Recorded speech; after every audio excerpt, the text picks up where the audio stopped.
Hello and welcome to the National Leadership Briefing. My name is Doug Sharp and I will be your host for today.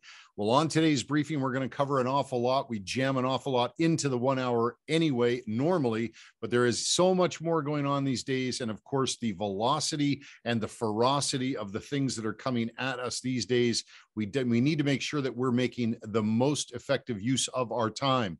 And that is why I want to kick off the briefing here today before we even get into the agenda by making a value proposition to you. And that is that if you are someone who is willing to invest 1 hour once a month into spending time with us here on the National Leadership Briefing. And I don't mean just making a passive commitment where if it works out, I'm going to just pop in and pop out. I appreciate it if that's the way you want to do it, but I'm looking for those individuals right now because of what's coming at us and the seriousness of the days that we are living in.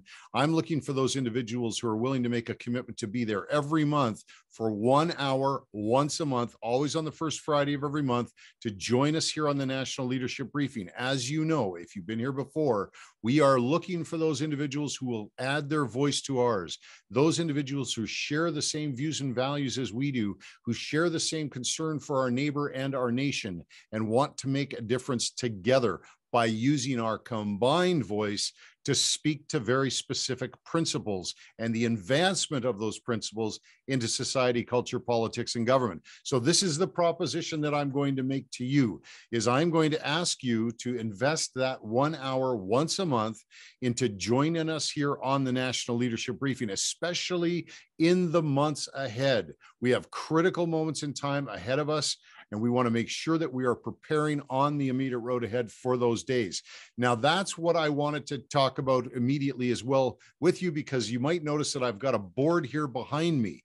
Now, this board is behind me, and usually we don't just jump right into the training, but it's critical that if you are new, and even if you aren't new, that you refresh yourself and understand what it is that we're doing here, why we're doing it, and how we do it. And the way you come to that knowledge is by going to the nlbcanada.ca.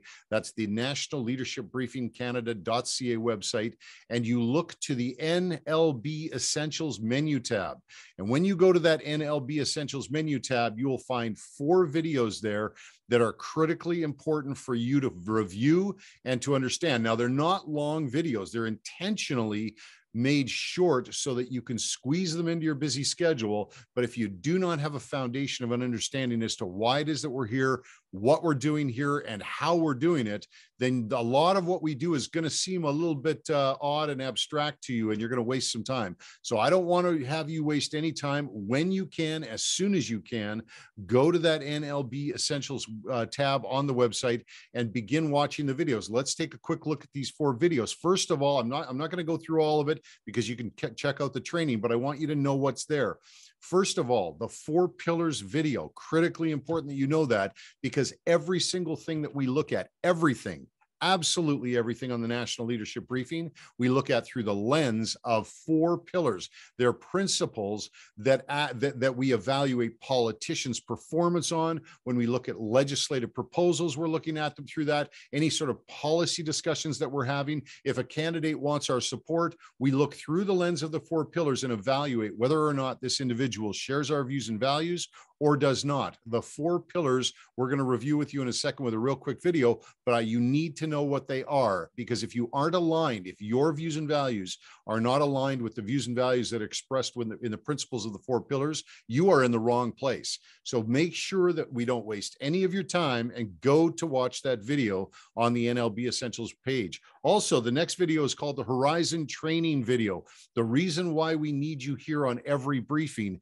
is because one of the commitments that we make to you is that we are going to be constantly monitoring the horizon. We're looking on the horizon for 2 things: opportunities that we can capitalize on to advance the things that we believe in into these society, culture, politics, and government spheres.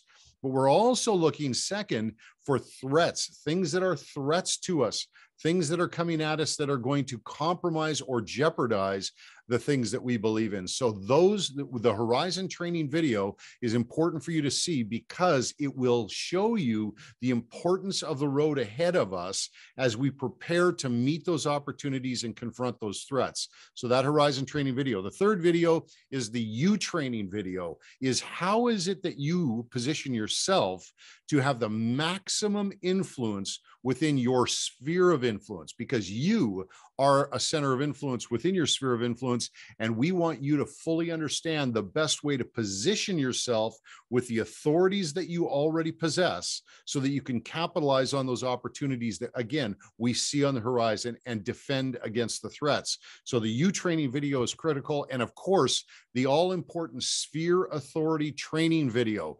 If we do not understand what it is that we are up against and why we need to restrain civil government and ensure that things like parental authority, right of belief, freedom of religion, and the requirement to protect the vulnerable, if we don't understand why we need to restrain civil government and how that the pillars can work and we can use them to our advantage, then you will not be as effective working with us altogether. So these 4 videos on the NLB Essentials webpage, critically important for you to view so that you can understand the value proposition that I'm making to you. I am suggesting to you that you commit today to join us 1 hour once a month. Allow us to build a relationship. I commit to you that I will be here for you, constantly serving you, always helping you to understand what's coming at you, always monitoring the horizon, looking for the things that we can capitalize on and the threats we can defend against. I will make that commitment to you. All you need to do is show up. And as you show up 1 hour once a month, your level of understanding and confidence and competence will grow. And so as we speak together, we become more organized and we have more influence. That's what we're doing, is we want to have more influence in these spheres and we want to speak with a unified voice. So that is my proposition to you. Have a look at it, check it out, do it quick though, because I'll tell you right now, there is a tsunami of change coming at us together.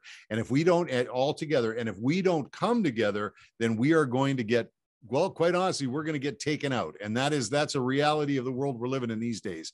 So let's make sure that we make these decisions quickly, but we commit to them once we make them. So thanks so much for letting me go over that. Now let's take a look at the agenda right after this quick video. I'm going to remind you of the 4 pillars, and then we will come back and I'm going to go over really quickly is what it is that we need to cover today and why it is that we need to do it today to prepare for tomorrow, because tomorrow's coming. Here's a quick video.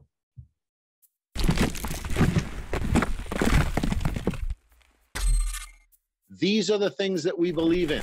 First, that parents have the right to raise their children the way they want. Second, that those we elect to serve us in civil government must respect and defend our right of belief and freedom of religion. Number 3, that the laws and policies of civil government must provide for the safety and security of the citizens, especially the vulnerable among us. And number 4, that it is inappropriate to heap debt upon the backs of our children and future generations. They came from you. They're your pillars. They're the things that you believe. Okay, well, there you have it, the 4 pillars, the things that we rally around here on the National Leadership Briefing. And of course, as I said before, they are the lens that we look through when we look at absolutely everything on the National Leadership Briefing. And you are going to see that today by our agenda. Now, I'm going to leave this up on the board here, and you can write those down if you want. However, this will be in the post-briefing notes. You're going to have links to each one of these videos and this menu tab on the NLB Canada website in the post-briefing notes that you get today right after the briefing. Okay, let's take a look at the agenda for today. First of all, we are going to recap where we are at with this crisis of democracy that we are experiencing here in Canada right now, with the actions of our parliamentarians in December when they took a legislative proposal and they moved it through the House of Commons, through the Senate, and it became law. It went right through the parliamentary process from beginning to end without any consultation from Canadians, and that produced a crisis of democracy for us here in Canada as citizens when our parliamentarians went rogue and decided to do this on their own. So we are dealing with that, and we're going to be recapping that for you today. By the way, great success there. I congratulate all of you that have confronted this challenge.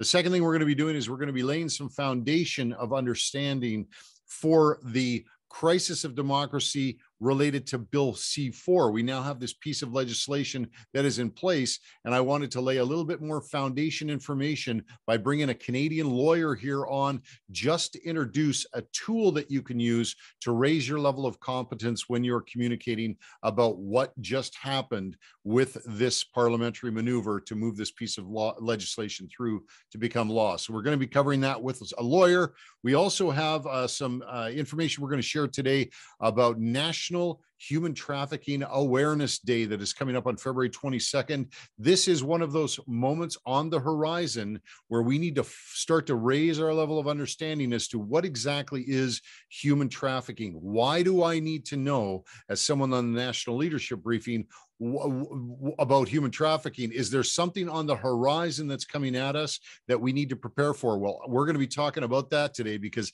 there is a threat, not just to us, but to our children and to the community, the vulnerable people that live in our communities. And if we do not understand the issues before these challenges come to us and these threats come at us, we're going to be caught flat-footed. Well, not here on the National Leadership Briefing. You are going to be very well read on the issue of human trafficking by the time these threats arrive, and we will confront it and be effective in dealing with it. The next thing we're going to talk about is we're going to talk about duplication and influence. There is some misunderstanding out there in the minds and hearts of some of the people we serve about what it is that we do and what it is that you do. So we're going to clarify that for you, as what exactly we do here on the briefing and what it is that we ask you to do in your role as someone who is a participant on the briefing. So we're going to go over that, and then we're going to talk about the road ahead and next steps, preparing ourselves for what is immediately coming upon us. And we're also going to make a special announcement today at the end. So be here right to the very end, and you will be able to take advantage of that. Okay, first of all, we're going to kick off right away with this crisis of democracy. You have done an outstanding job of confronting this challenge. Now, this came up on us as a surprise. I want you to know something. One of the advantages of all of us establishing the habit of coming together on a regular basis is because when something comes at us out of the blue that we didn't even see coming, we are already together. We're already a unified team. And because we regularly meet, we can immediately respond. And that's what you did. Parliamentarians decided that they were going to move a piece of legislation through the House of Commons and make a law without consulting from Canadians. And you immediately responded and initiated and launched a plan where you immediately did three things. You actually went out there right away and you got in touch with your member of parliament, first of all, and you asked them the first question: why is it that you thought it was okay to exclude me as a Canadian or a constituent or as a member of your board or as an interested party? Why is it that you thought it was okay to exclude me from the parliamentary process? Second, if you cannot tell me a reason that is valid as to why you did that, then I'm going to need you to apologize. And then third is we asked our parliamentarians to commit to never doing it again. And we thought that was going to be something that was just going to happen right away. We thought, oh, great. Okay, let's all get back to business. You guys messed up. You broke a few procedural rules, which we're going to find out a little bit more about today. And you are in a position where you should apologize and you should commit to never doing it again, because you were wrong. Well, what happened was we ended up, because you took action right away, you got right in the faces of the parliamentarians in a polite way. No fist slamming on the desk. You were very kind-hearted about it, but you made sure that you were very concerned about what they just did with this piece of legislation. And you got letters back from them. And of course, you sent me your letters, the copies of your letters. And what did we discover? We discovered something very shameful about where our parliamentarians' minds were at.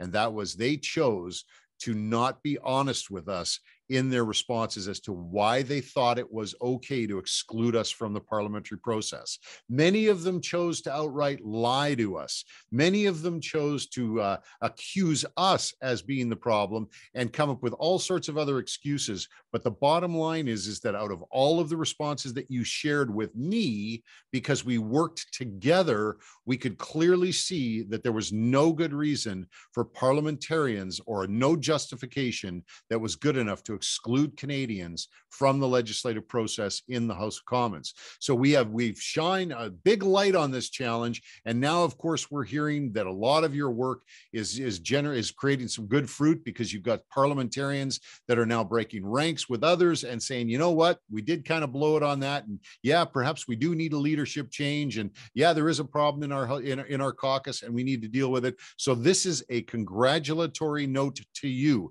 but we need to continue to build these layers of foundation and understanding today. So I'm going to make sure that we do that today, but I want to introduce you to somebody right after this break that is going to help us to better understand the legal ramifications of what just happened. And I'm going to let them share a tool with you in the post-briefing notes that's going to help you understand some procedural challenges that occurred as that piece of legislation moved through the House of Commons. So remember, this isn't entertainment. This is school. So if that sounds kind of, hey, Doug, that sounds kind of dry, lawyers, procedural challenges, all that kind of stuff, hey, it's not intended to be fun. I try to make it as fun as it can be, but it's learning. We got to learn. We got to raise our level of competence so we have greater confidence so that we can deal with things effectively. So right after this break, let me introduce you to somebody who's a great guy, got some great information to share, and I know you're going to enjoy meeting him.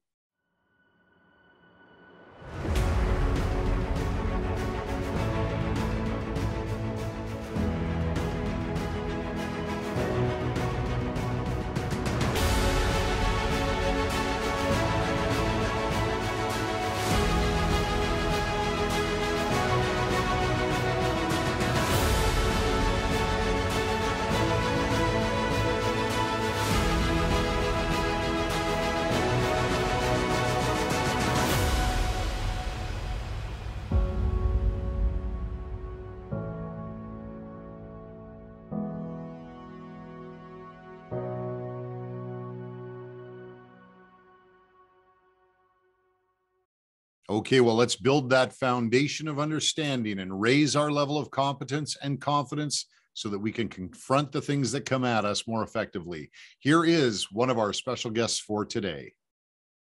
Well, thank you so much, Barry. I appreciate you joining us today. It's a great time to get together and talk about this, and I know you're busy, but we do need your information. So thanks for joining us. It's my pleasure, Doug. Absolutely.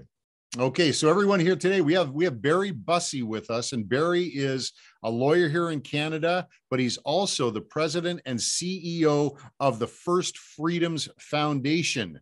And First Freedoms Foundation just did something that was amazing. And you know that I bring the amazing to you. I bring the things to you, your attention, that you need to hear and see, and we don't waste any time with the noise. We're always focused on the signal, and what we're about to talk about is good signal coming from the First Freedoms Foundation. Barry got together with two other individuals. One, Don Hutchinson, he's a lawyer in town, and then a professor, Ian Provan, and they had a conversation about Bill C-4 that was just fascinating. So Barry, thanks so much for doing what you did in that video. Please, let's get started. Tell me a little bit about how it was that you brought these two individuals together. At First Freedoms, let me just, for your listeners to understand, we've got three areas that we're particularly concerned with that we call our First Freedoms. And that is freedom of speech, freedom of conscience, which of course also includes freedom of religion, and the inviolability of the person. And by that we mean that the state respects the individual, that the state doesn't own us as bodies, as it were. It can't experiment on us. It can't put us in prison without proper due process of the law and the rule of law and all the rest of it. So that's what inviolability of the person is. We are very much concerned with a number of these issues that are coming up across the country. And in particular, we are concerned about C-4, about the process in which that got passed with that unanimous decision, which we found very troubling. And so I reached out to some friends of mine, and Don Hutchinson was one, and also Ian Provan. And by the way, Ian has just joined us on our board of directors, so we're glad to have him aboard. But what these gentlemen had done, they had already written articles on their opposition to what has been going on, or at least their concerns. And Don was pointing out the problem of the process that was followed. There were some 290 people that were wanting to have an opportunity to be able to speak on this legislation. And there were a number of concerns that were raised. And none of them had the opportunity to be able to be heard. They never even had the translation of their briefs that were filed. They never even had them translated yet into French. And yet this legislation went through in record time, only in 1 week's time, which is absolutely incredible. Right. Dr. Provan pointed out that the language of the bill that compared to the other previous versions was totally different, or very a much broader definition of conversion therapy.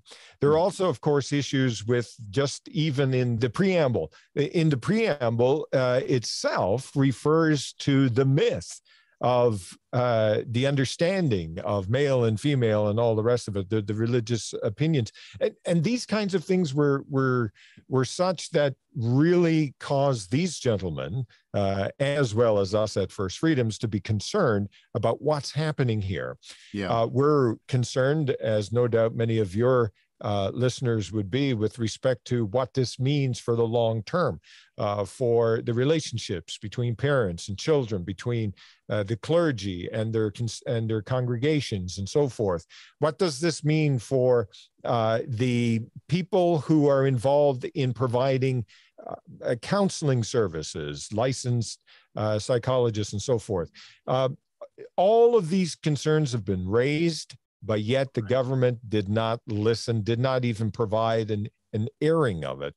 And that for us was absolutely egregious. And it's something that I think the government is going to rue the day that they passed it in such a quick order. So those are the kinds of concerns that we were addressing in that video. And I just very much appreciate the information that those two gentlemen gave. Yeah, it was fascinating to watch the conversation go on. Don Hutchison is someone who I've known for quite a while, and actually Ian as well. But Don, talking about the procedural concerns with the bill, I learned things I didn't even know, and he delivered the information in a way that when I have a pen in my hand and I can follow along and listen to a lawyer of the pedigree that Don has. I mean, he's just so well read in this area. Author, yes. Canadian lawyer, spoken to Parliament several times. I understand he's someone who's in the business, but he's a great communicator. So I'm happy to share that. But one thing in particular that was really shocking, I got to tell you is that this, when he reviewed the timeline on the charter document that is supposed to go along with legislation. Well, this is fascinating for people that watch this video in the post-briefing notes. Don Hutchison goes over the fact that the timeline, when the charter document that was available, it's like a report that says whether or not there are any challenges with a piece of legislation, and they give it to the parliamentarians, and the parliamentarians are supposed to look at it as they pass it through their hands through the process and vote, and they've got a sense as to whether it's offside with the charter or not. Well, the fact that it became available to parliamentarians the day the bill became law was shocking to me. Absolutely shocking. Absolutely shocking. And you know, the thing is that the Minister of Justice had raised the issue in the previous version of the bill, that he was concerned about the charter challenges that would come. And he was afraid that the definition and so forth would be challenged.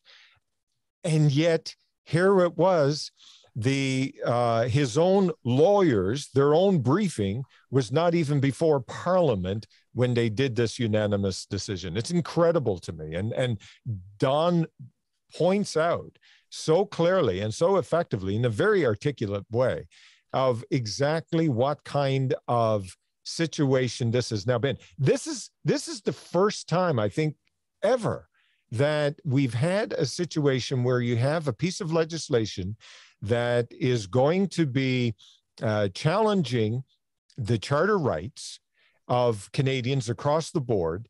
And here you have a government report, their own lawyers who are raising concerns about the legislation, and it did not even get to the Parliament floor in order for them to be able to study it. It's incredible. It's mind-blowing. That's right. And I hope you don't mind, Barry, me sharing the fact that you and I were both on a conference call yesterday where one charter, there was a conversation about one charter case, potential charter case, and another lawyer got on and said, well, wait a second, there's a few more out there. We should really look at all of them and hold them up side by side. And there's so many challenges, even in the report from the Minister of Justice.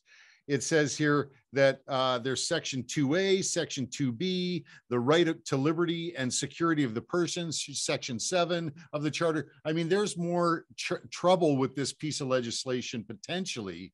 It's going to cause, like, basically, it's going to cause lawyers to be working on this for years to come. It's a great make work project for lawyers, and that is no doubt about it. Yeah. Now this is a thing too, is one thing that I hope that people take seriously. Sometimes I know even me, sometimes I have to say, I love lawyers, but sometimes lawyers and law, it kind of goes over my head and stuff. And again, that video, I just want to make it clear, you guys are talking to the people, like Ian and Doug and Don Hutchison. That is such an excellent video. I really encourage everybody to watch it the whole hour from the beginning to the end with a pen in your hand, because it's great stuff. But what happens is sometimes we have a difficult time communicating to the members of Parliament who have actually done this. And so we need to raise our level of understanding of our charter rights. And that's what I like so much about what you're doing at the First Freedoms Foundation. And how come I want people to connect with you and know how to connect with you ongoingly, is because you're going to raise their level of understanding. And that's going to raise their level of confidence for them to act and take action and communicate their concerns and things like that. So tell me, Barry, where do people reach you ongoingly? How do they stay connected? How do they see your future podcasts and anything else you're rolling out from the foundation? Okay, well, thank you so much, Doug. Firstfreedoms.ca is our website.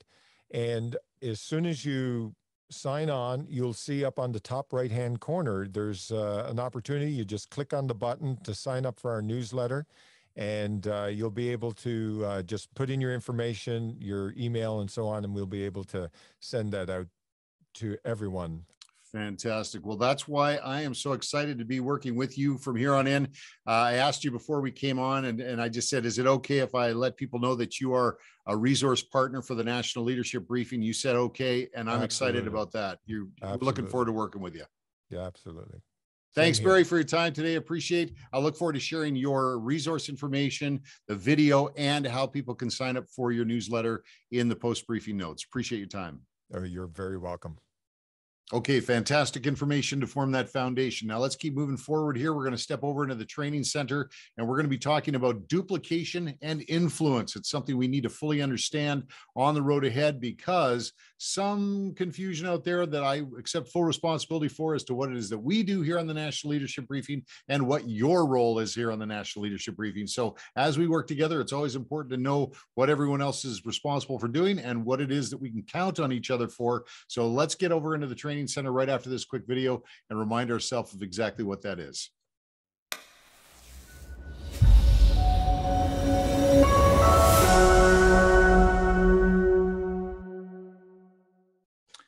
Okay, I'm so glad we're doing this today. It's super important that we do. There's so many things coming at us, and your expectations of me, I want to make sure they're clear. I want to make sure that you know what you can count on, and I want to make sure that when I make commitments that I'm following through. So this is something that really is going to be a conversation about influence and duplication. But again, I want to say that if you go to the NLB Essentials tab on the NLB Canada website, that you training video will be a great foundation for you to understand better what I'm about to share with you here. Now, first of all, in duplication and influence here, I want to start first off with influence. We always talk about it here on the National Leadership Briefing that we want to raise our level of influence. Now, the way we do that, the way we accomplish the goal of raising the amount of influence we have, and whether it's the decisions of government, whether it's influencing public policy, whether we influence we have in our communities with our local politicians, the influence we have over the outcome of electoral opportunities like leadership elections that are likely going to be coming up very soon. The way we do that is by coming together and rallying around core values, principles, things that we share in common. And then we use our combined voice when we have these opportunities to speak into those. So the reason why influence is so important for us to understand is we need to understand what the components are of influence. Well, one of the very key parts of influence is that everyone's on the same page. I've noticed sometimes when threats come at us, sometimes people run off in all sorts of different directions. So we're really organizing ourselves as we go through these training opportunities on the National Leadership Briefing every month. We're just taking that tiny little bit of time to kind of learn how to work together, like how is it that we are all getting together, and how is it that we execute plans when we have opportunities? How do we defend against threats together? So we're kind of like in training, and that's why I like the training center so much, is because this is where we do a lot of that training. And you'll find with the U training videos and the Horizon videos and the foundational information that we share, you're going to find that you're building your level of competence all the time. But what is it that is about, what does duplication have to do with influence and keeping things consistent? Well, this is what I wanted to talk about today with you, is because you and I together, we really are duplicating the efforts of each other. We really are. That's our goal together, is that when I'm actually out there and I'm talking with you about some of the opportunities and the challenges, I'm not just telling you what to do. That's not what's happening. Is I am everything that I actually encourage you to do, I'm out there doing as well. Just because I'm the one on the National Leadership Briefing, that doesn't mean that I'm exempt from doing the things that I'm talking about. So if I say to you that what I want you to do is accept your responsibility as a center in your sphere of influence and go out and find people that share your views and values, I'm doing the same thing all the time. I mean, we're doing it with different people. We're doing it in different communities and different areas. But I'm telling you right now, I'm actually out there all the time. For example, we have in our organization, we have other organizations that we network with. So when I get together with like the Scott from Right Now or Fatine from For My Canada, I am there and I'm in relationship with them, serving them, helping them, trying to encourage them to advance the principles of the 4 pillars, because I want to have influence in their lives, in their organizations. Like that's why I'm there. If I'm talking to a pastor of a church and I'm saying, hey, look, I want to serve you. You and I share the same views and values. You and I have many of the things that we believe in together. So why don't you allow me to serve you and keep you up to speed as to what's going on out there, so that when there's an opportunity, we can all speak with a unified voice. See, this is what I'm doing out there right now. And so when I ask you to go out into your own sphere of influence, the reason why that's so important that you understand, I'm asking you to duplicate what I'm doing in your own sphere of influence. The reason is because I don't have access to your sphere of influence. So I'm trying to encourage you to allow me to serve you, so that you can turn and encourage someone else to allow you to serve them. You understand what I'm saying here? So I'm serving you, you're serving them. Hopefully they're going to serve someone else. And it is duplicating all the way down the line, so that we grow and grow and grow exponentially is the goal. You want to actually grow it and get broader and broader, but it's all done on a foundation of service. So me out there doing my thing, looking for people that I can influence and serve in my sphere of influence, you're a part of that. You're a part of that. You're here on the National Leadership Briefing. And I tell you, I sought you out and I said, I want to serve you and I want to encourage you and I want to provide you with the best information possible, like we just did with Barry Bussey and the foundation that he runs. These are the things that I want to do. I want to serve you. And that then gives you the comfort level to grant me permission to speak into your life, to actually have influence in your life. But people aren't going to do that. They're not going to allow you to speak into their lives unless you serve them. That's the foundation of it. So this is what I'm encouraging you to do is that as I go out and I look for different people and I'm constantly trying to grow the briefing and I'm trying to bring people together, I'm encouraging you to do the same thing. Now, the reason why I say send them to the briefing if you're having trouble articulating what it is we're actually doing, the reason why I say send them to the briefing is because we're always developing tools to help you grow your sphere of influence. So you can actually go up to somebody and say, you know what, I don't really know exactly all about these 4 pillars, but they sound pretty good to me. I wanted to share a video with you that I found on the NLB Essentials page of the website. I want to share a video with you and tell me what you think. And then you've got me on the video telling about the 4 pillars. I tell the story about where the 4 pillars came from. And then you can encourage people to say, hey, did you see anything in there that was interesting? Would you like to join the briefing? And then you can share the registration link with them. Get them on the next briefing and let me do all the heavy lifting from there. But what's important for you to understand from that point on is that those individuals that you introduce to the briefing, they're in your sphere of influence. So you continuing to stay in touch with them is a very good idea because you want to go, hey, did you see anything interesting on the briefing? Hey, is there anything I can provide you in additional information to what you've already getting? Hey, do you need any help getting in touch with your member of parliament and letting them know how uncomfortable you are with what they just did with Bill C-4? Because I'm out there serving you, but you've got to continue to serve them. Don't just hand them off to the briefing because that personal relationship you have with them is going to maintain and keep strong your local sphere of influence. Now, there's one thing about that you're going to find when you go to the U training video on the NLB Essentials website is the building of your local sphere of influence is critically important is because a lot of the things that we're going to be acting on in the immediate future is going to be local. As much as it might look like a national campaign, they're all going to be broken down into you operating as for example, constituent in your own electoral district. Like you are going to be perhaps in a situation where you have an opportunity to select the candidate that is going to be voted for in the upcoming election. Well, if you have an opportunity locally to choose your candidate, you're going to need a strong sphere of influence around you, people that you serve, people you've identified that share your views and values, people that you've plugged into the National Leadership Briefing to allow me to communicate the bigger picture with them across the country,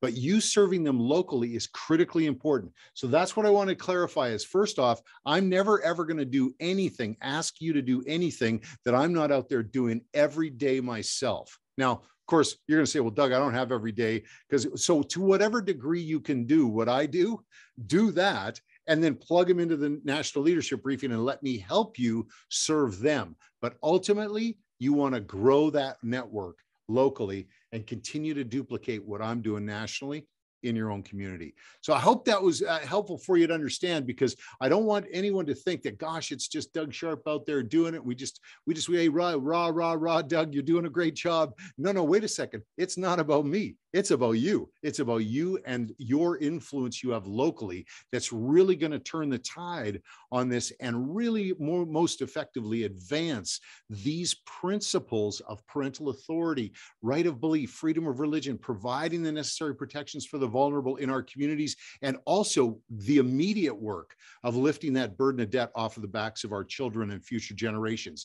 You speaking locally to your elected representatives, you choosing your local representatives, and then coming together nationally again when we have an opportunity, like it looks like we're going to have with one of the major political parties. We could pick the next Prime Minister of Canada next year. So let's all look for those opportunities, but continue to keep our focus on our local sphere of influence.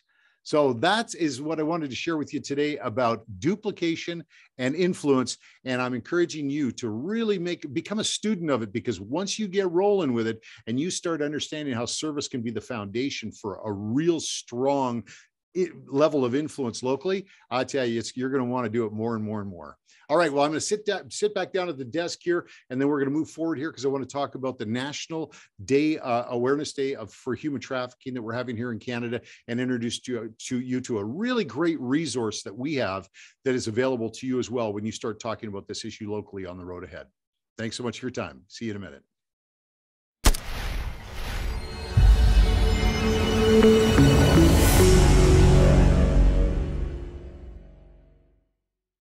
Well, let's not waste any time doing what we say we're going to do here on the National Leadership Briefing, and that is to provide you with resources so that you can more effectively communicate to the people you serve in your local sphere of influence.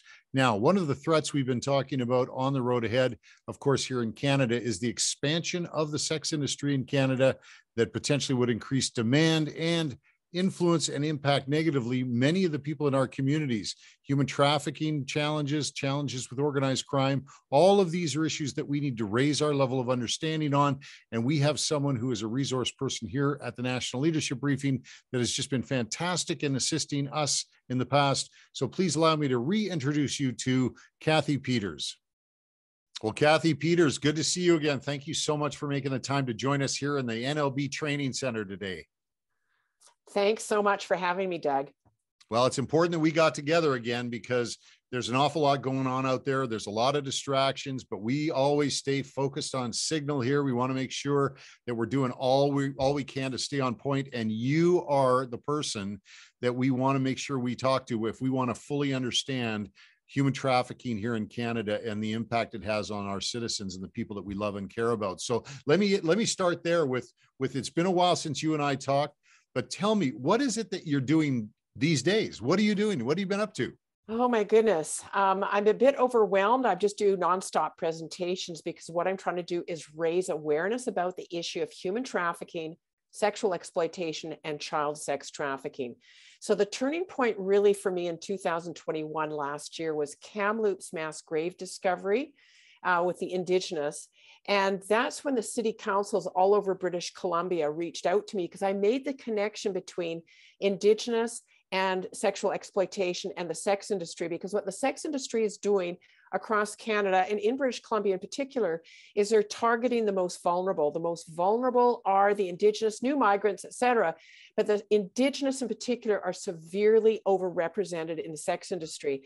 So what happened was city councils reached out to me, and I have presented probably to 3/4 of the city councils in all of British Columbia, including regional districts and police boards, and I've presented to school boards, and that is ongoing. So it's just, sometimes I'll do 5 presentations in one day, and it's just really raising awareness in BC. The biggest problem we have in Canada, and there's brand new research out on this, Canadians do not believe it's a domestic problem. And I'm here to say, everybody, it's a domestic problem. It's not about people being smuggled across the borders. It's about Canadian youth and children and the vulnerable being targeted aggressively by an undeterred, robust sex industry. It's lucrative. They make a pile of money at this. Right. It's a low risk crime. And I really have a passion to protect the vulnerable, our youth, our children. Wow. And that's why we love being in relationship with you, because we share that heart, that same heart for the other, for the vulnerable that live among us. And I'm so glad you're out there doing that, Kathy. Thank you for everything you're doing. Now, remind us about the facts about human trafficking here in Canada. You shared a few there, but let me know, just tell me, like what do we need to know about human trafficking right now in Canada? Not sort of theoretical, like what is going on out there right now? Okay, just so everybody knows, these are my sources typically of where I get my information. So you can all read that. But here's what I just learned from International Justice Mission. And this is shocking. Canada is the top 3 countries in the world for purchasing online child exploitation images. We're in the top 3 countries on the planet for purchasing those kind of images. And that is absolutely unacceptable. CTV just recently came out with an amazing article on how evil this pandemic has given rise to online child exploitation. And the numbers again for this are just unbelievable. The RCMP's National Child Exploitation Crime Center is reporting up to 500 new files every day, while cybertip.ca, you can report to them, which is run by the Canadian Centre for Child Protection, has seen a 120% increase in reports of children being victimized online compared to before COVID. So, I mean, the trend is up. This is a big problem. But some of the stats I always share with people, the average age to be brought into the sex industry is, well, Joy Smith will always say 12 to 14 years of age. In the urban centers, though, the age is really dropping. Right. The Indigenous, they are severely overrepresented in the sex trade at 54% nationally. But again, in urban centers, it can be 70 to 90%. Very, very high. Here's an important stat. 82% that end up involved in prostitution had childhood sexual abuse or incest. So those are kind of boot camp for prostitution later on. That's why we really have to have good parenting, strong families. We protect our children. We do not cause them harm. If children are harmed in this kind of way, it causes problems for the rest of their lives. Right. But a really important stat I want everybody to know, 84% of prostituted persons are pimped out or trafficked. So in other words, the vast majority that are in prostitution are pimped out. Now, you're not going to hear that in media. Media is going to interview people that say, I chose this, I love it, Right. It's empowering, women should have the choice, women should be free to do what they want with their bodies. But that is like 2 to 3%. Those would be the high-end escorts. I'm not talking about those people. I'm talking about the other 97% that didn't sign up for this, Right. didn't choose to be in it. They got into it as children. They were programmed for it, whatever you want to call it, predisposed to it, I suppose. And they were taken advantage of just because they were children. So I'm really talking about the voiceless majority, not this little tiny group that will speak on media. And they are typically benefiting from the sex industry themselves financially. They're the ones that are tending to speak out on this subject in support of the sex industry. And I think people need to have that context. Excellent. And I wanted to ask you today also, is that if the vast majority of the prostitution industry are human traffic victims, then the importance of exiting strategies from that life is extremely important as well. And one thing I know I've noted is that we always seem to say that we are following what's called the Swedish model, which is where they don't criminalize the activities of the person who's in prostitution. They treat more as someone who is a victim of human trafficking. But we seem to be missing the second prong of that Swedish model, which is investing as a nation into funding exit strategies so that we can help people get out of that life. Is that an accurate assessment as to where we're lacking here in Canada? Well, that's huge. And that's really, really good. Again, I want to bring up the law so everybody knows this is the law that Doug is talking about. There's four prongs to it. First of all, you criminalize the buyer, the profiteers, and the traffickers. Number two, the sellers of sex are immune from prosecution. They're looked at as victims. Number three, there's supposed to be exit strategies in place to help them get out, because what the federal government recognized was that prostitution is not good for anybody. It's actually violence against women. Mm-hmm. And then number four, there's supposed to be prevention education. So we're not good on the exit strategies and we're not good on prevention. Now I'm upstream, I'm a prevention educator because it's really, really expensive to pick up the pieces. Once somebody's been involved in the sex industry, I mean, we are talking complex trauma. We're talking complex PTSD.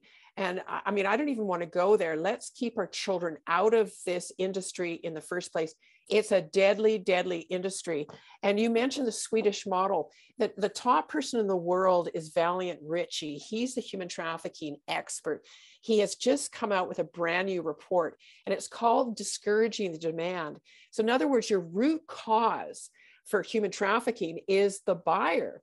If you didn't have a buyer, if you didn't have a demand for paid sex, we wouldn't have this problem at all. Prostitution wouldn't exist, neither would human trafficking. And I really encourage people to look up Valiant Ritchie. He's with the OSCE, that's the Organization for the Security and Cooperation in Europe. And he is the human trafficking special advisor. He's responsible for 57 countries, 1 billion people. It is the largest security organization on the planet. And he talks about the importance of discouraging the demand. The other book I just want to hold up to everybody, this is written by a Winnipeg police officer. It's The Sex Industry, Slavery, Protecting Canada's Youth. For all of you out there that say it doesn't happen in Canada, here's the book you've got to read. I mean, I've been interviewed with him. He is a Winnipeg police officer. This is his PhD thesis. So it happens in Canada. There's a lot that you and I can do, but I keep it super simple. I say to people, what we need to do is we need to learn, share, and alert. Let's keep it super simple. Yeah. Learn about the issue, share about it with your families and contacts, and then alert people that are in power, your law enforcement and your politicians. Well, and that's exactly what we're doing today is we're starting on in that first prong. And our people, just so I think, well, you already know this because you've been on the briefing before, our people love to share, but we're learning today about this issue. We're reminding ourselves about the facts because we're concerned for the other. We care about the other. We want vulnerable citizens that live among us in our communities protected by the laws and policies of civil government. So this is very important. What else can we share there? Sorry. So this is called the Canadian Human Trafficking Hotline. This is their postcard. Here's the point. It happens in all of our communities. Yes. That's a point I wanted to make. And in terms of their, and I'm sure you'll put it up somewhere, is the National Human Trafficking Hotline number. It would be good if you just pop that up. But the other thing I wanted to mention, we've got a couple of experts, and Joyce Smith with the Joyce Smith Foundation really is the expert in Canada. And now this is so exciting. She has the National Education Center for Human Trafficking. And you can, 67 modules, free on every aspect of human trafficking. And it's useful for teachers, for parents, for youth, for pastors, for anybody. So Joyce Smith has done fantastic work. And the other person is look up Valiant Ritchie. These are your two experts. Absolutely. So what I'll do is I'll make sure today, Kathy, that in the post briefing notes that I want to include, obviously, your website, Be Amazing. You definitely got to send people to your website. Definitely want to include, there it is right there, beamazingcampaign.org. Awesome. You can tell you used to be a school teacher, right? Yeah, awesome. I'm the son of a school teacher, so I identify that. And then also we'll make sure that Joyce Smith's contacts, we've got Valiant Ritchie, the hotline number, and the books that you put up. I will make sure all of that is available. Now, we're not trying to bury everybody information here, but remember why we're all here. This is all of you on the National Leadership Briefing today. We use something called Horizon Training. We look out on the horizon and we see opportunities and we see threats. And we in Canada at some point in time may find ourselves in a situation where somebody in civil government wants to decriminalize or legalize prostitution. And we just want to understand the relationship between human trafficking and prostitution and organized crime. Wouldn't hurt to know a little bit about that. And Kathy, as you're indicating, they're all linked. Am I wrong there, Kathy? No, you are right on. You can't de-link these things. For organized crime and international crime syndicates, this is their big moneymaker because it's a low-risk crime. And our law enforcement now, there's sort of an anti-police narrative that's sort of spreading across the country. Don't go there, folks. Your best friend is law enforcement. The best person, the number one person you need to go to is report to law enforcement. They need to hear about this, and they need funding and they need training on this issue. But I know, Doug, you had asked me previously, what impact, if we legalize or fully decriminalize in Canada, what would be the impact on Canadians? And I tell you, this country would change overnight, just like that. For one thing, we have the longest border in the world with America. We would become America's brothel. The second thing that people don't think about, because the Indigenous are so severely overrepresented, it would really be like a tsunami, really impacting their communities. Indigenous women and girls, they'd be so at risk. I mean, the harm to them would be devastating, if I can emphasize that, but also to our new migrants, to immigrants, disabled, LGBTQ2, any girl under the age of 14. And now, I mean, there are boys as well in Edmonton, or sort of in Alberta. I've heard a stat that they're saying 20% that are being exploited are young boys. So that number is increasing. It is predominantly girls. That's where the money is, but just it's going to impact all of our families. And this is done online. The recruiting is done online. So there can't be a single family out here that thinks it can't happen to you. Joyce Smith said to me, traffickers now are targeting Christian homes and Christian families. Why? Because they're unsuspecting. They're not prepared. They don't understand that this could happen to the family. This can happen to anybody, any child. The other thing I want to say to parents, don't be afraid. I'm here to empower you and to give you hope. We can make a difference, but you need to vet anybody that has impact or influence or contact with your children. Excellent. Thank you, Kathy. That is so, I'm so glad that that you brought that up and emphasized that. That is so important. Well, thank you so much for your time today, Kathy. We're going to continue to have you back on the briefing, obviously, because as we walk this road ahead, we want to make sure that if we have the opportunity to use our influence, we want to be fully prepared, and you can help us get there. Thanks so much. Okay, so everyone can look to the post-briefing notes today, where we are going to provide you with information sheets about what Kathy has shared with us today.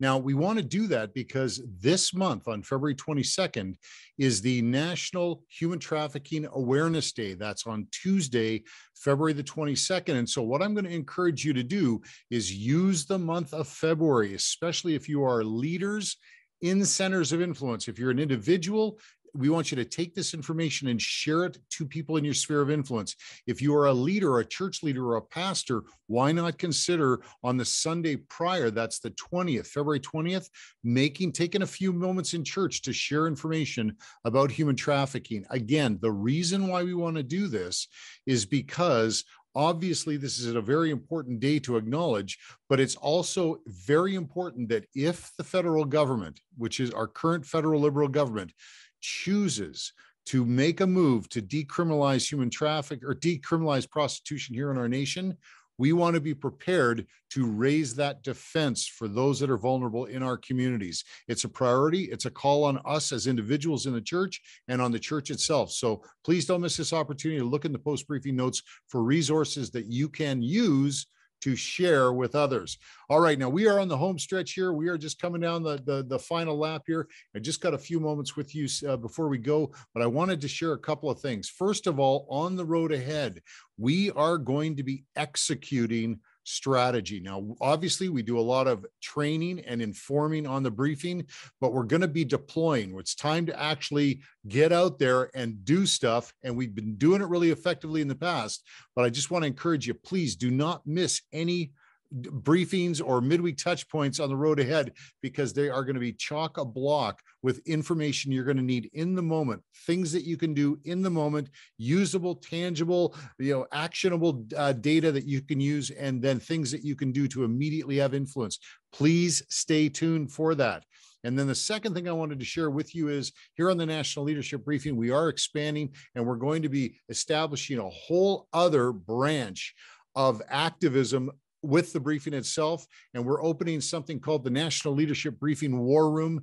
And that is where we're going to be separating out some of the action that we take from the briefing itself. Obviously, at the briefing, we want to make sure that the integrity of the teaching and the discipleship and the information that we share is we have enough time to review it.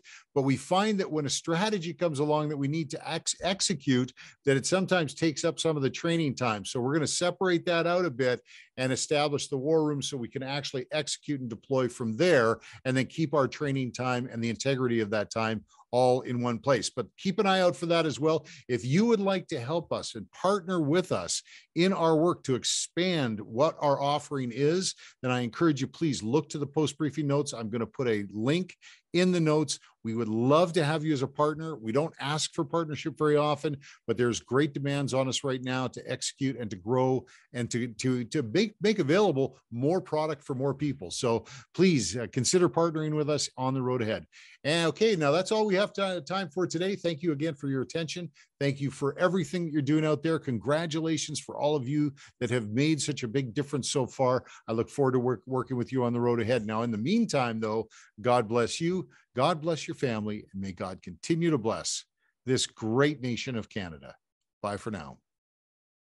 It's time to wake up from our slumber and stand together, united as one.